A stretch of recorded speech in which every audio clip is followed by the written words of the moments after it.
Does my hair look okay? Yeah, I think so. Is mine? Yeah, yours looks great. Yours is always great, so. Not true, but thank you.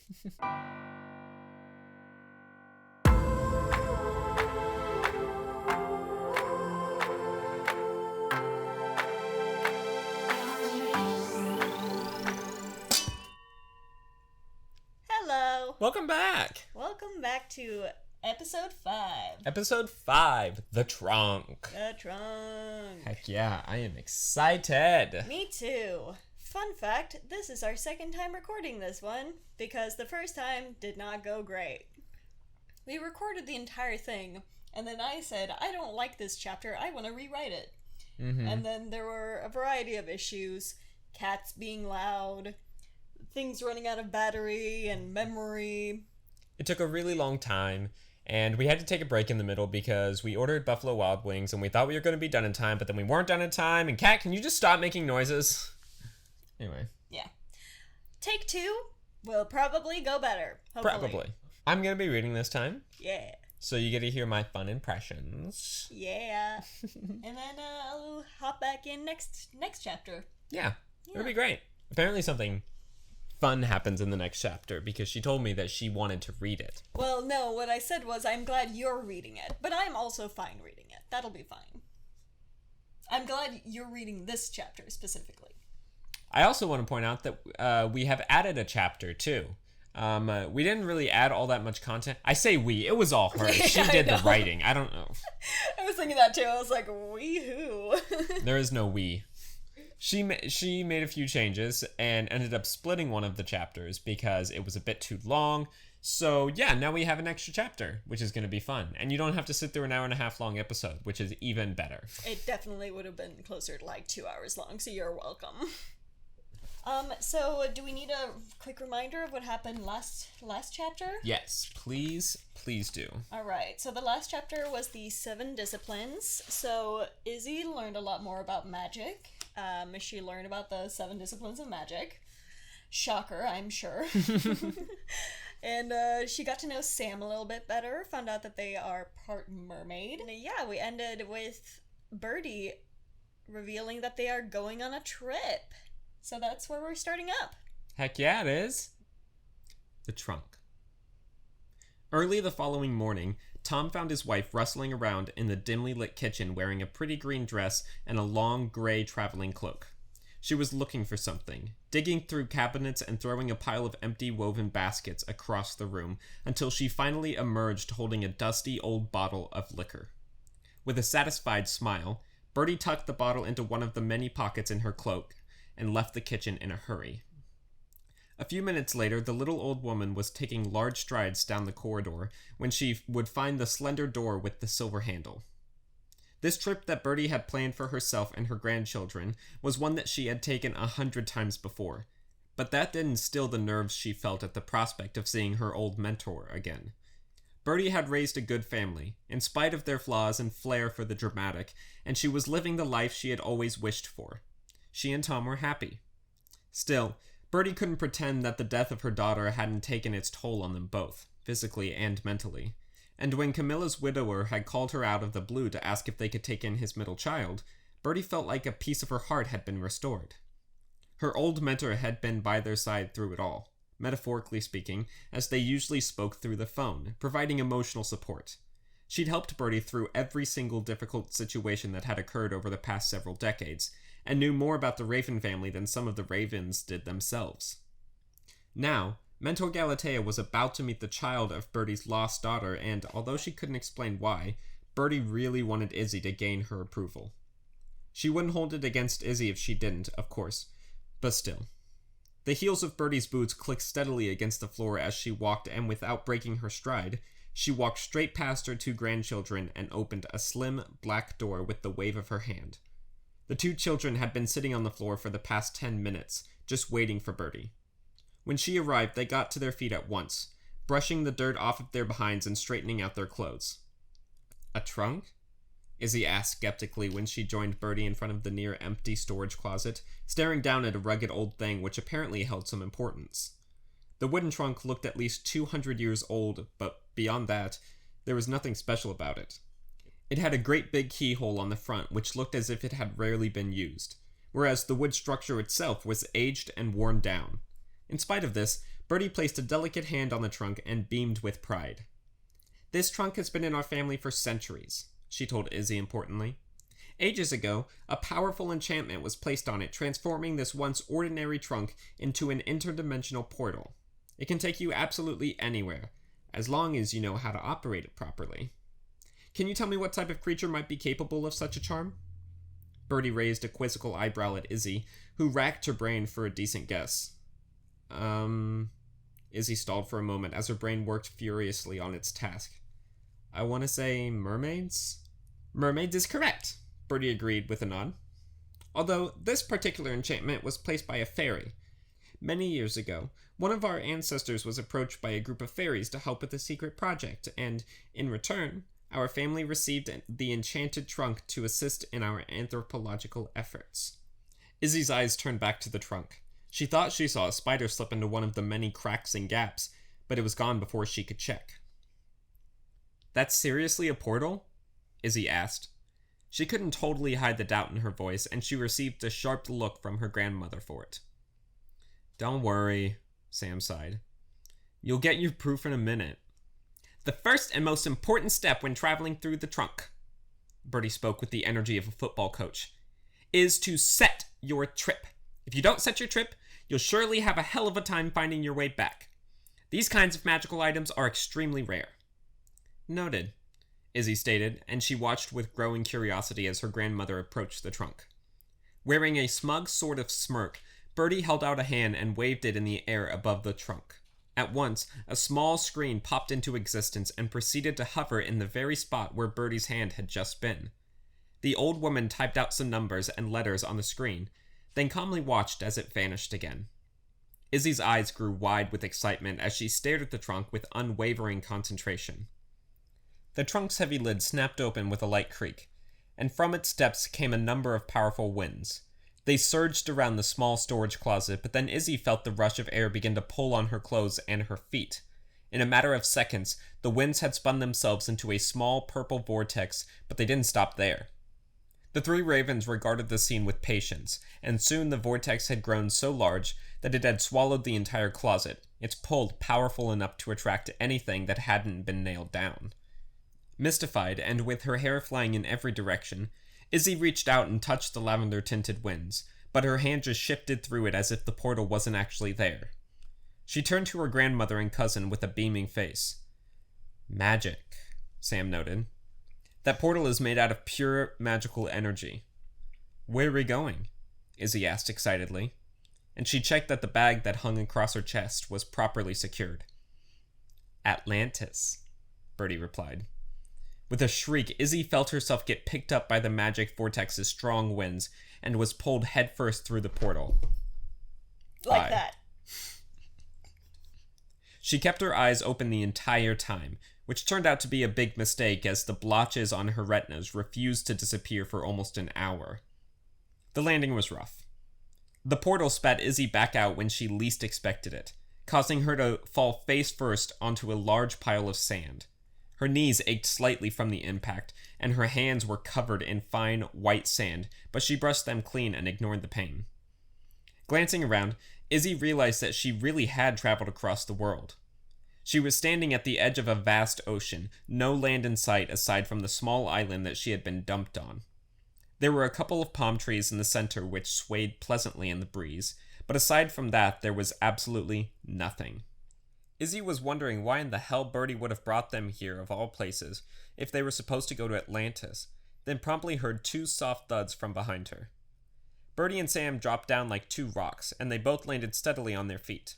Izzy wondered if maybe there was some trick to avoid landing on her face next time, but decided to ask about this later. First things first. "Where are we?" she asked with a puzzled smile and a slight crease in her brow.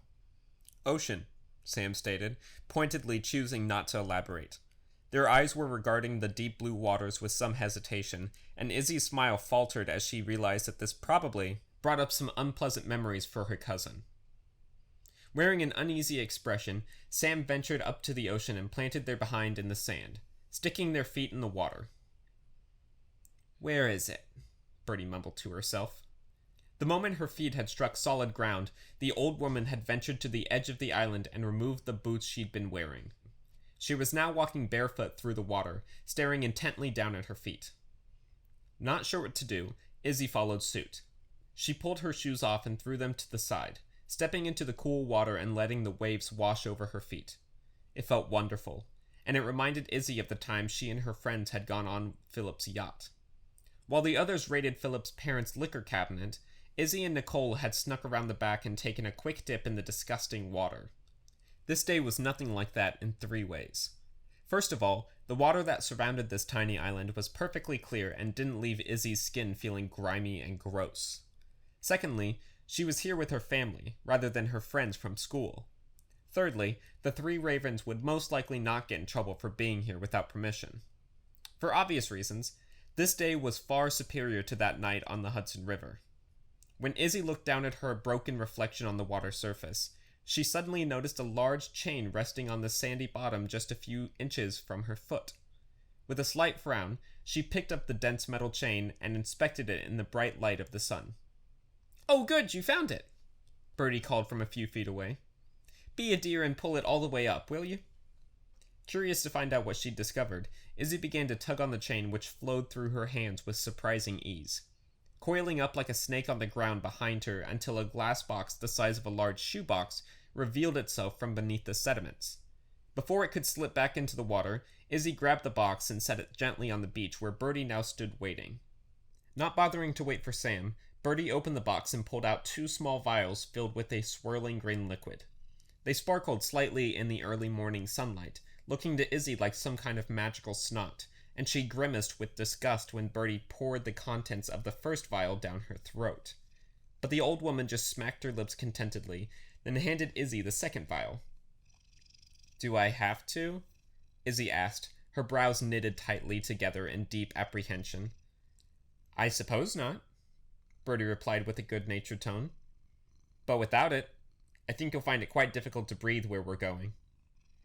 Biting her lip, Izzy regarded the little vial skeptically. But then she looked at the ocean. It glittered in the early morning sun, looking to Izzy like a living, breathing creature made out of gems and crystals and every shimmering thing in the world. "This will let me breathe down there?" she asked her grandmother. "It will," Birdie confirmed, smiling at Izzy with a knowing look in her eye. "Don't worry, it's entirely safe. Brewed by Tom, of course. It will only last until the next time you breach the surface, though, so watch out." "Good to know," Izzy murmured. She drew in a deep breath, mumbled a quick prayer to whatever god was listening to please not let the potion be booger-flavored, and dumped the lime-green liquid into her mouth. Fortunately, the potion tasted mostly like cherries, which was strange in its own might, but it left a strangely salty after-flavor. "Not bad," the witchling admitted, handing Birdie the now empty vial. The old woman tucked it safely into the glass box with its identical twins, then picked up the box and dropped it back into the waters. Together, they watched the box disappear from sight. With a quick glance over her shoulder, Birdie called out, "Sam, time to go!" Sam got to their feet with a grunt and shuffled over, their hands tucked deep in the pockets of their pants. Izzy thought that Sam would have been excited to go to Atlantis, to show off their subsurface skills, but they had been gloomy and withdrawn all morning. Even when they'd enchanted Izzy's cell phone to withstand their journey, it had been with a cold and expressionless face. Izzy knew that Sam's history with the ocean was less than ideal, but she'd never seen them quite like this. While Birdie collected their shoes and tucked the 3 pairs inside a velvet bag she'd extracted from her cloak, Izzy went to stand next to her cousin in the surf zone. Sam was staring blankly at the ocean that seemed to expand infinitely ahead of them. "You okay?" Izzy mumbled, raising her hand to block out the blinding sun in the sky. Unfortunately, the bright light reflected back at her from the water, and Izzy couldn't very well block out the entire ocean with one hand. "Yeah," Sam replied tersely. "It's just been a while since I've been back." "Nervous?" A cocky smirk appeared on Sam's face as they glanced sideways at Izzy. "Nah." "Onward, children!" Birdie's voice suddenly announced from behind them, and the 2 teens watched as the old witch collapsed her purse, righted her hair, and then walked straight into the water with a stony expression. Izzy raised her eyebrows at her cousin, but Sam just shrugged, and so the pair of them followed Birdie's lead. At first sight, the ocean was freezing cold and blindingly dark. The currents tugged at their clothes and hair, and the salt water stung in their eyes, but then the potion kicked in, and suddenly they became warmer and less bothered by the small annoyances. Izzy felt herself get carried onward by a friendly current that swept past them, and her vision was slowly becoming as clear as it had been on the surface. She could see her grandmother grasp a number of small items which had escaped the many pockets of her cloak and now floated mischievously in the wide ocean, and she could see Sam stretch out their back and arms in preparation for their journey. With wide eyes, Izzy suddenly realized that Sam was changing right in front of them. Their fingers and toes grew longer and webbed skin developed between them, and those electric green eyes seemed to actually glow down here. Sam blinked at Izzy a couple of times and then grinned at her, revealing a set of razor-sharp teeth that Izzy had only seen once before. She couldn't help but to laugh at the absurdity of it all, and then laughed even harder when she saw the half a dozen air bubbles that shot out of her mouth. "It's the potion," Sam explained in a warped voice, as if they were speaking through a tin can. "It should pass in a few minutes." At that moment, Birdie stuffed the last of her escaped belongings back into its home and, wearing a slightly exasperated expression, she swam over to her two grandchildren. "Are we all ready to go?" she asked, regarding them with critical eyes as a collection of air bubbles spewed from her mouth. "Everyone can breathe? No one is feeling an uncomfortable pressure on their skull?" "It's not like you'd feel until further down anyway," Sam remarked. Birdie ignored them. "Okay then," she exclaimed, attempting to clap her hands together but finding that this was slightly more difficult underwater. Izzy grinned at her grandmother and then promptly became distracted by a dim light that shone somewhere far beneath the three ravens. "What is that?" Izzy asked, pointing to it. "Our destination," Birdie replied simply. "Now let's go." At first, they swam at their own pace, but it didn't take long for Sam to speed ahead. They zoomed through the water with natural grace, making loop-de-loops and straight shots at high enough speeds to rival the fanciest race boats. Izzy loved the show, and she cheered them on with ecstatic hoots and hollers, which sounded strangely echoey down here, but she appreciated her cousin even more when they returned and gave her and Birdie a boost. Grabbing Izzy's hand in their right and Birdie's in their left, Sam propelled them forward like the Raven's own private speedboat engine. It was a relief not having to swim the entire way to Atlantis, but it still took them the better part of an hour to reach that distant light. "Here we go," Sam's voice called back to their passengers. Izzy was just about to ask what they were talking about when the trio passed some invisible barrier, and suddenly that dim little light exploded into millions of tiny fragments. It was like it multiplied exponentially in a second flat, revealing to the visitors an enormous city that sat right there on the ocean floor. The three ravens were still a good distance away from the city of Atlantis, giving them a perfect vantage point and an excellent view. The city seemed to expand for miles in every direction, with absurdly tall buildings reaching toward the ocean surface like massive, thick fingers of a giant who had been buried far beneath the city. In the center of the city sat a bright white castle with pointed turrets and a large front gate which had been painted bright pink, and all of the surrounding buildings seemed to be constructed of the same kind of white rock. However, the further away from the center you got, the larger and more colorful the buildings got. Skyscrapers and enormous apartment complexes stood side by side in every color of the rainbow, and with their rounded and elongated shapes, it gave the whole city a similar look to that of an overgrown and slightly unhealthy coral reef. The closer they got, the more details Izzy could make out. She could see the distant shapes of creatures moving around between the buildings, both humanoid and other, and although there weren't any roads, Izzy could tell that the creatures were all following the same routes and paths when they traveled. "This is incredible," she whispered breathlessly as Sam brought them even closer. "I can't believe that Atlantis is actually real. And we're here!" "Yes, this must be very exciting," Birdie called from the other side of Sam. "Humans have always had a great interest in Atlantis. I can imagine this is quite shocking for you." "Yeah, you could say that," Izzy chuckled, refusing to take her eyes off the magnificent sight out of fear that it would disappear. "How many people live here?"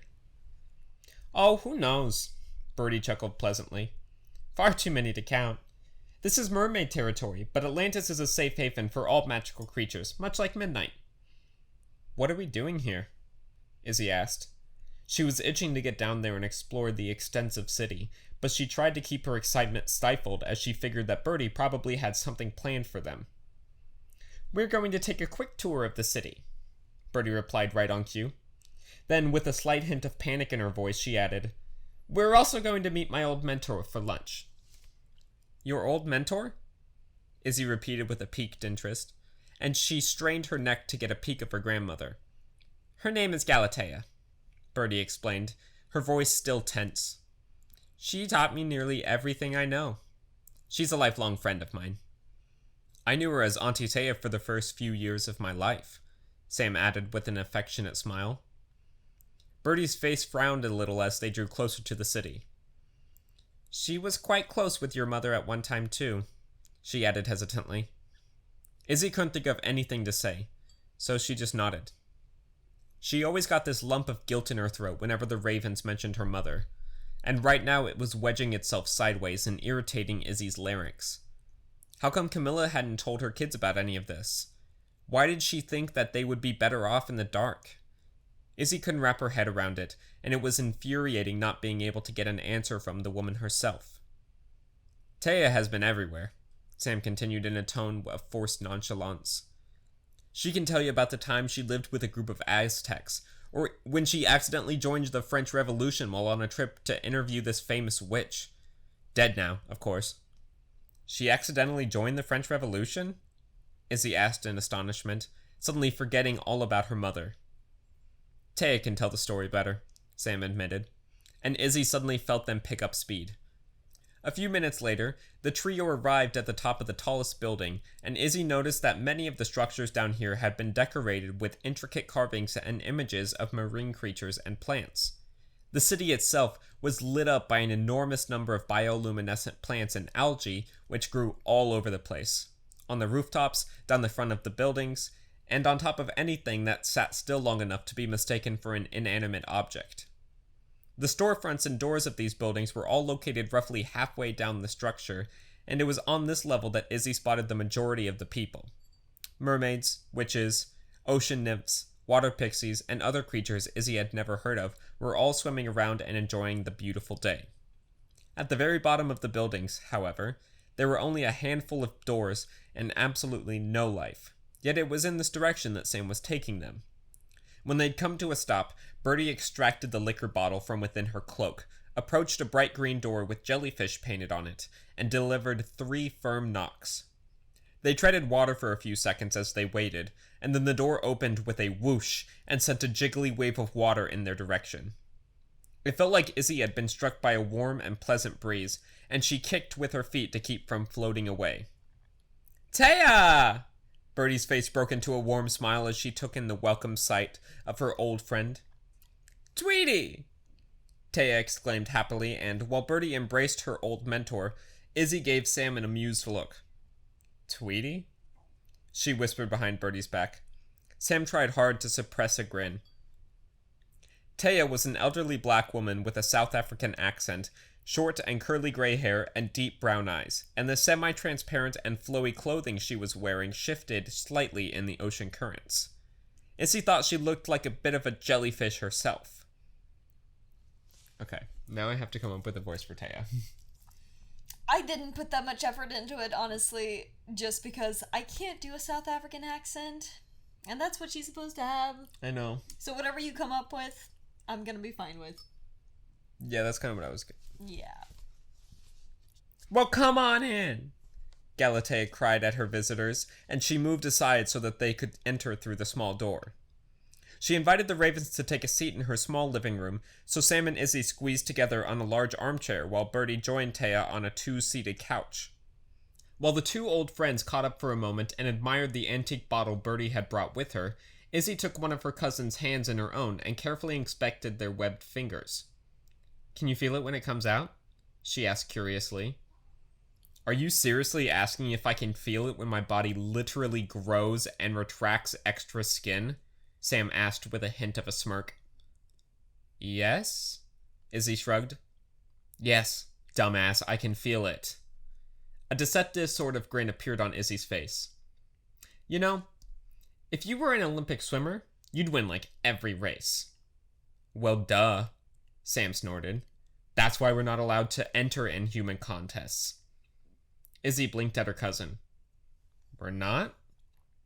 Well, Sam thought about it for a moment. I guess if no one knows that you're a witch, and if you don't do any magic, then it would be fine. But mermaids definitely aren't.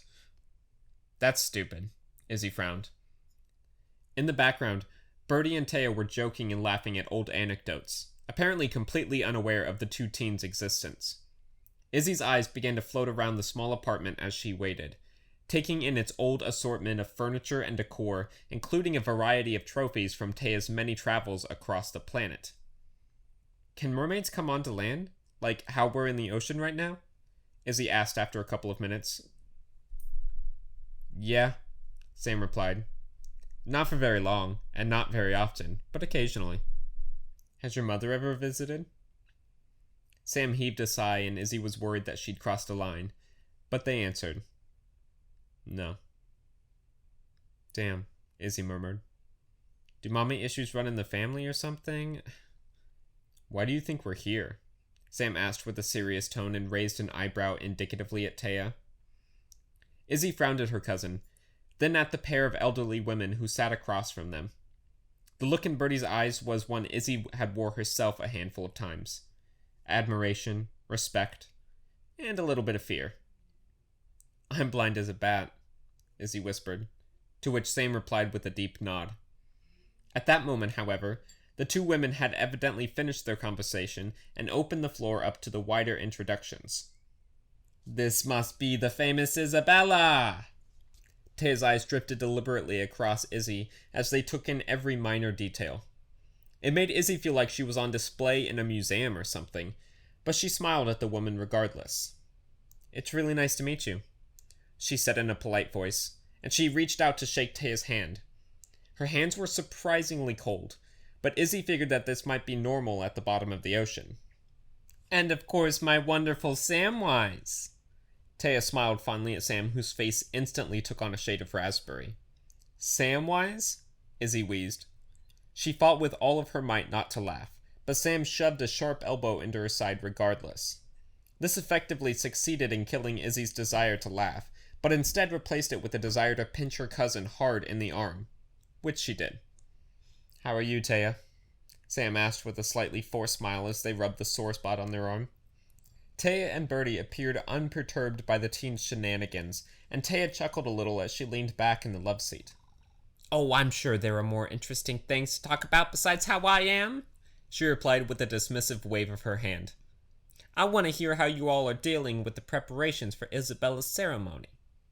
I think it's going all right, Izzy said with an awkward shrug. She's actually doing surprisingly well considering her lack of training, Birdie added earnestly, and Sam gave a resentful nod of agreement. Izzy wondered how they could even tell that she was doing well, since she hadn't actually learned any proper spells yet, but she appreciated their vote of confidence anyway. Ah, the girl takes after her mother, Taya noted approvingly. Camilla could have been a great witch, you know? Yeah, I heard you two were kind of close, Izzy remarked conversationally, although she would have preferred to keep her mom out of the conversation altogether. Well, at the time, Birdie was very busy with her work on the city council, so I took over as the primary teacher to Camilla and Omar when the local school turned out to be ill-fitted for teaching young anthropologists. They both showed a great affinity for magic from the very start and as always worked very hard. That is, until Camilla's sudden change of heart. Do you know why she chose to leave magic behind? Izzy asked before she could stop herself, and she felt her face grow hot. She'd been wanting to ask Birdie that very same question since she first found out about magic, but didn't really know how to bring it up. Clearly, Camilla was a sore topic around the Raven house. Taya cast a wary glance at Birdie, and although the elder Raven wore a nostalgic and slightly pained expression, she gave her old mentor the go-ahead. The older Camilla got, the more she began to long for a different way of life, Taya explained delicately. One without magic. She had gotten it into her head that her life would be better without it. Why? Izzy asked with a frown. My life has done nothing but improve since magic came into the picture. Mother knows, Taya sighed with a shake of her head. Teenagers do all sorts of crazy things. Although, I have a feeling you already knew that. She shot Izzy a mischievous wink, and Izzy grinned back at her, but a voice in the back of her head told her that Taya wasn't telling her the whole truth. For some reason, the Raven seemed to think that Izzy shouldn't know the full story about her mother, and it was slightly infuriating. This was her mother, after all. Shouldn't Izzy be allowed to know about whatever had made Camilla leave her family behind? Still, this was hardly the time or place to discuss that. So, where are we right now?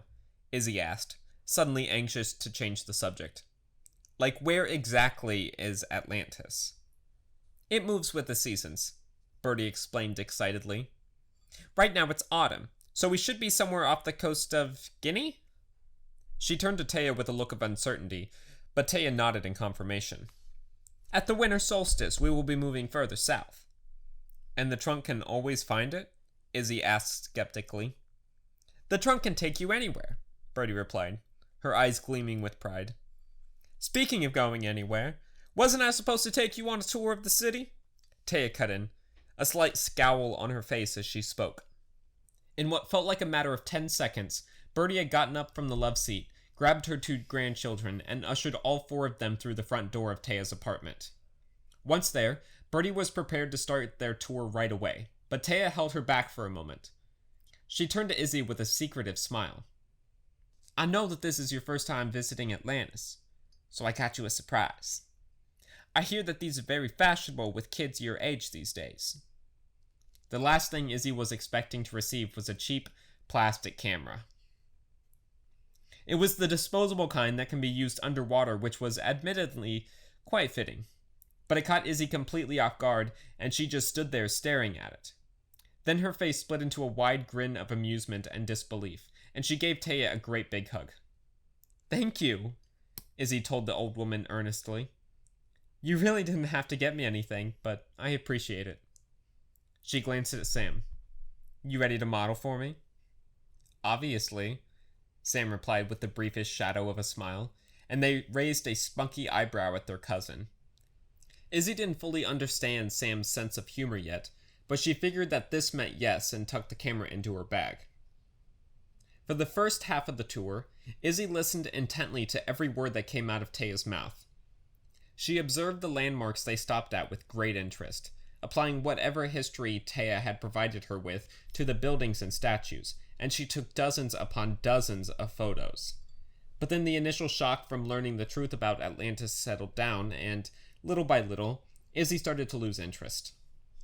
They went on to visit the castle where the current Queen of Atlantis lived and worked, as well as the Hall of Parliament, the Great Atlantic Museum, and the statue of King Titan, the witch who had founded Atlantis one fateful day many centuries ago. But Izzy quickly found that even magical history was history. It was, plain and simple, boring. To keep herself entertained, Izzy forced Sam to be in photos with her. They posed in front of various landmarks with exaggerated expressions, funny faces, and dramatic poses, and they ignored the intrusive teens and crabby mermaids who shot them judgmental looks from several feet away. This resulted in the camera roll being filled with goofy pictures of Sam and Izzy posting dramatically in front of various statues of enormous mermaids and buildings that held some kind of historical significance. When the group stopped to admire an ancient and ornate cathedral with a glass dome for a roof, Izzy could feel her energy dipping to dangerous levels. How long are we staying? Izzy asked Birdie. They were watching the 24 mermaid guards who were stationed to guard the cathedral, and Izzy wondered to herself if it was hard for them to swim with all of that metal armor on. Well, that depends, Birdie replied with a quick look at her wristwatch. We've been here about 3 hours now, but at home we've only been gone for 20 minutes. It took a few seconds for Izzy's brain to catch up to her ears, but then she turned to stare at her grandmother. How is that possible? She demanded to know. The trunk, Birdie explained with a grin. When the vortex takes you, it places you in a sort of time slip in order to minimize the time difference. As Izzy considered this for a minute, she continued to watch the guards, but then she shook her head. Say again? Birdie chuckled a little. I'll put it this way, she offered. Say you've scheduled a trip to Atlantis and you want to stay here for a week, but you don't want to miss that much time at home. The trunk will let you tell its control system what you want the time difference to be. Hence, why we only have been gone for 20 minutes back home. This is not always going to be an option, though. Some worlds have strong time streams which you simply melt right into. In those cases, you will not know how long you've been gone until you return. Izzy gave an incredulous scoff. That's a whole new definition of time difference, she remarked. Birdie nodded, then yawned. I am getting rather tired, she admitted, giving her head a quick shake before turning to Taya. Is it time for lunch yet, do you think? Both Izzy and Sam lit up at this suggestion. Their stomachs had been rumbling and growling for attention throughout the past half hour, and they had been trying to give subtle hints to their serious condition by commenting on all of the nice restaurants and bars that they'd passed during their tour. Finally, Birdie and Taya seemed to have caught up. Figuring that she would spare the visitors from the long swim to their destination, Taya called the group a taxi. This taxi turned out to be an enormous and docile orca. It wore a saddle of sorts with a nameplate on it that read Bliss, and it allowed all four of them to climb onto its back before taking off into the open ocean far above the buildings. As they rode, Taya continued with her tour. She explained how the city of Atlantis had originally been established by a group of refugees who had been escaping magical persecution. The refugees had been searching for a safe haven away from humankind, and the mermaids had been gracious enough to let them have this plot of ocean floor for their home. Over the next few decades, creatures from across the globe had come to see the wondrous city. Then, as more and more chose to stay and called this city their home, Atlantis eventually grew to the size of a small country. The parts of Atlantis that the Ravens and their guide had been visiting during their tour were all part of Old Atlantis, the original city, but the restaurant that they would be eating at was located in one of the newer sections. It had apparently been open for almost a full century, and Taya explained that the owner was a direct descendant of King Titan himself, the man who had once led the magical creatures to the bottom of the ocean to meet with the mermaids. When Bliss dropped the little group off, it was at the top of one of the city's many skyscrapers. While Taya took care of the fare, Izzy swam closer to the edge and peered down the side. It must have been a 200-foot drop to the bottom, and it was thrilling to know that you could pass over the edge without instantly falling to your death. Taya and Birdie talked excitedly as they led the way inside. Taya explained that although this restaurant was a landmark all on its own, it was also known for having some of the best food in the city. It offered all of Atlantis' favorite and signature dishes, and even had an outdoor seating area where you could enjoy your food with a fantastic view. They've been voted best in the city for 5 years in a row, Birdie relayed to her grandchildren while they waited within the pastel-colored lobby. The teal-haired server told them to wait for a few minutes, but he'd returned shortly thereafter and showed the party of four to their table in the back of the restaurant. The rest of the establishment was painted in the same pastel scheme as its lobby, giving the restaurant a soft and child-friendly vibe, but its many patrons were filling the room with exuberant energy.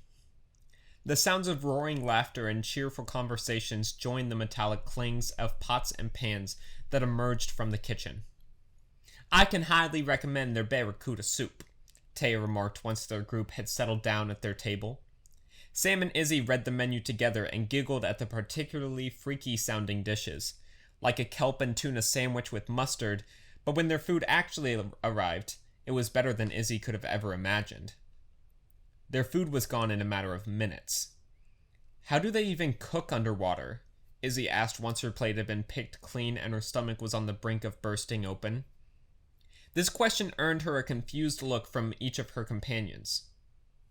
Magic, sweetheart, Taya answered kindly. Izzy nodded, slightly embarrassed. As their conversation morphed from discussing the various sights of the day to how their family was doing back at home, and then onward to old stories from when Taya was still Birdie's mentor, Izzy began to sink deeper into her chair as her food coma kicked into full gear. They sat there for a full hour after finishing eating, eventually ordering a round of coffees and a piece of cake, which they all shared. They were just starting to pack up to return to Taya's apartment for a few drinks when Izzy felt an unexpected buzzing in the pocket of her jacket and pulled out her phone. Who is it? Sam asked when they noticed the resentful look on Izzy's face. It's my dad, she mumbled. Well, go on, take it, Taya urged her. We don't mind waiting. Izzy cursed herself for saying anything because, truth be told, she didn't want to speak to her father. She'd barely spared him a second thought since arriving in Midnight, and wasn't exactly excited to face all of the anger she'd been suppressing since leaving New York. Regardless, Taya insisted that Izzy should answer her father's call and assured her that they would wait for her. So, once Izzy had swum over and planted herself next to a large tank of reptiles, she answered the call. Hello? Hi, kid. Her father's baritone voice sounded from the speaker. You sound kind of weird. Are you okay? Oh, Izzy racked her brain for a quick excuse. Yeah, the reception is pretty bad, but I'm fine. I'm glad to hear that. Clement held off for a moment. We're doing well, too. Are you speaking for everyone? Izzy asked at once, and she heard Clement sigh. Are things going well with your grandparents? He asked, ignoring her comment. Things are good. More than ever before, Izzy had no idea what to say to her father. She was pretty sure this magic thing was supposed to be kept secret, but wasn't totally clear on the rules when it came to family members. This was a moot point, though. Even if Izzy could tell Clement, she knew that he would never believe her in a million years. So, you're getting along? Her father pushed. Yeah, Izzy replied shortly. Come on, Bella. Clement's voice sounded strained, and she knew that he was already on the verge of losing his temper. Don't do this. Please, just talk to me. Izzy's teeth began to grind, and her grip on the phone tightened significantly. Why should I? You never cared if I talked to you before. Why do you care now? Well, what was I supposed to do? Clement snapped back. Force you to talk to me? Why not? That's what you're doing now. Izzy cut back, and, before she could stop herself, she started to ramble. But since you asked, you could have not disappeared when Mom died. Or, I don't know, maybe you could have let us have a relationship with our family. I barely even knew we had one. Did you know that Mom had a brother? That we had a cousin? Of course I knew, her father barked back at her. Contrary to what you may believe, Isabella, I knew my wife better than anyone. Izzy gave an incredulous scoff. You knew? She repeated, somewhat stunned. You knew and you never told us? I can't believe you. You're as bad as Mom. Don't speak about your mother that... Clement started to argue, but Izzy cut him off. Mom bailed on her whole family. I think I'll talk about her however I damn well please. And if you know her so well, then why did she leave? Huh? Why did Carmen, Lucas, and I have to grow up without our grandparents?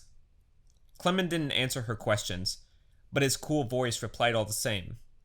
What has your grandmother been telling you? A fire burst to life in Izzy's stomach.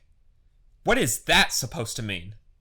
It sounds to me like Griselda has been feeding you lies about your mother, Clement explained, unable to suppress the icy cold fury in his voice. Camilla warned me that she does this, but I didn't think she'd lied to her grandkids like... Shut up! Izzy shouted into her phone. You don't know anything about Camilla, and you don't know anything about Birdie. You never even met her. What gives you the right to criticize the way she lives her life? Well, I can tell you that she's great at raising young women, Clement replied harshly. I don't know what I was thinking sending you there. They're clearly a bunch of... Izzy hung up the phone before Clement could finish his sentence. She didn't know what he wanted to say, and she didn't care to know. He could talk shit on Birdie all he wanted, but Izzy wasn't going to entertain him. Still, her breath was ragged and shallow. Her fist clenched, and she desperately wanted to throw her phone into the wall and watch it shatter into 1,000 pieces. The only thing stopping her was the knowledge that the water would keep the phone from smashing into anything. Instead, Izzy continued to float next to the terrarium, fuming for several minutes while staring angrily at the snakes which were lazily draped over a collection of twisted branches. Who does Clement think he is? Izzy thought furiously to herself. He doesn't know anything about anything, and he still thinks that he knows best, claiming that he does a better job raising kids than Birdie and Tom. What a joke. And he's never even met them. Maybe Camilla had the right idea in just leaving it all behind. Izzy shook her head and regretted the thought before it was even finished, but she couldn't take it back.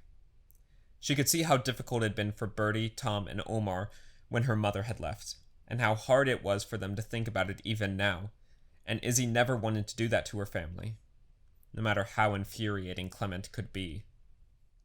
With a tremendous amount of regret now bubbling unpleasantly in her stomach, Izzy decided to take a detour back to her table, making a quick stop at the bar. Swimming by in a casual manner, she snaked a bottle of vodka which she tucked away in her messenger bag. Thinking she'd clear the swipe unnoticed, Izzy swam over to the corner that was hidden from view by a collection of bright blue plants. She twisted the cap off, took 2 deep swallows of the burning liquid, and forced her breathing to return to normal. On another day, Izzy would have waited to open the bottle until she was in a better spot, or at least someplace with fewer people. But alas, this was the effect of Clement Kingsley. He was just too infuriating to deal with while sober. However, as Izzy raised the bottle to her mouth once more, she noticed a pair of bright green eyes watching her with great interest. Choking slightly, and now dripping vodka down her chin, Izzy hurried to stuff the bottle back into her bag, but it was too late.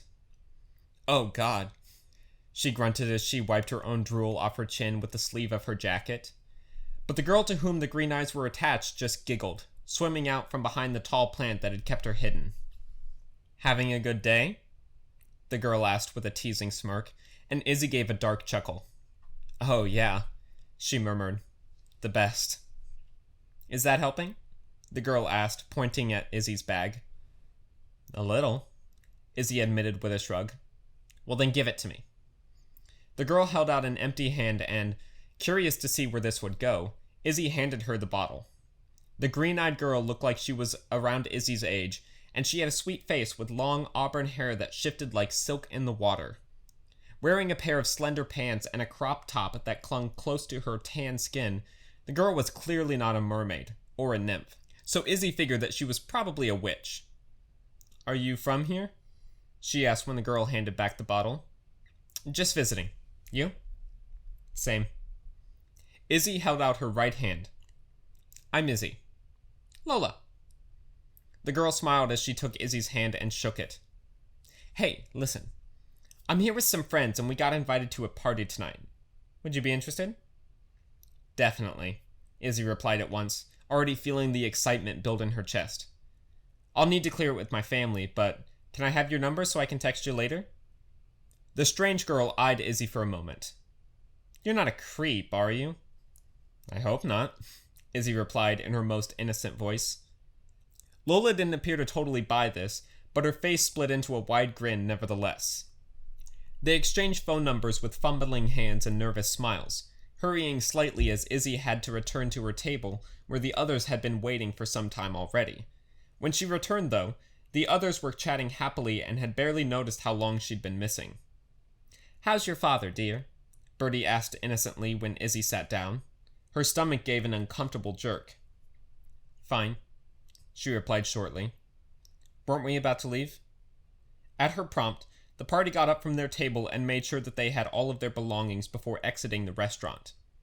They decided to call another orca for a ride since the apartment was a decent distance away, and soon they were zooming through the water on an orca named Boris. Boris was slightly smaller than Bliss, yet just as fast, and he brought Taya and the Ravens to their destination without incident. And that is the end of the chapter. Yay! That was a fun one. We got to explore Atlantis a little bit. We got to meet a cute girl named Lola. That's a cute name. Right? I'm really happy with it, honestly. Me too. And like you said, we get to meet a cute girl named Lola, and spoilers, we get to see her again in the next chapter, which is called The Date. But yeah. Oh man, that fight with her dad. Yeah. Oh god, that was hard. That was hard to read. Not in the sense that like, oh, the words were difficult. No, it was just like an emotionally hard thing to read. Yeah, that is 100% why I was like, I'm fine with you reading this chapter. I want you to read this chapter. Because I remember me reading it and being like, I can't do this well. Oh. It is storming here. Fun It fact. is storming. Don't know if you heard that at all, but yeah. I've been seeing flashes of lightning out the window all night, which is nice. Oh yeah. Super fun. Super fun. Yeah. Anyway, Yeah. we'll let you go. This is the end of it. Yeah. This is the end. This is the end. Hopefully we will be back by next week, by the time this comes out, with the next chapter, the date. We do have a trip coming up, though, so don't be surprised if we are not. Yeah, sorry it's taking so long to get the chapters out, but, like, we got stuff going on in life. Yeah. But with that being said, thank you for watching. Yeah. Please like and subscribe. We really appreciate it. We need the views. Honestly, we're gonna keep doing this regardless of whether we get the views or not. That's true. But they would be nice. They would be nice. They would be nice. Thank you for watching. Thank you for watching. Don't forget to do all the stuffs. We'll see you next time. Yeah, we will. That was a good one. Yeah, it was. It just kept ringing.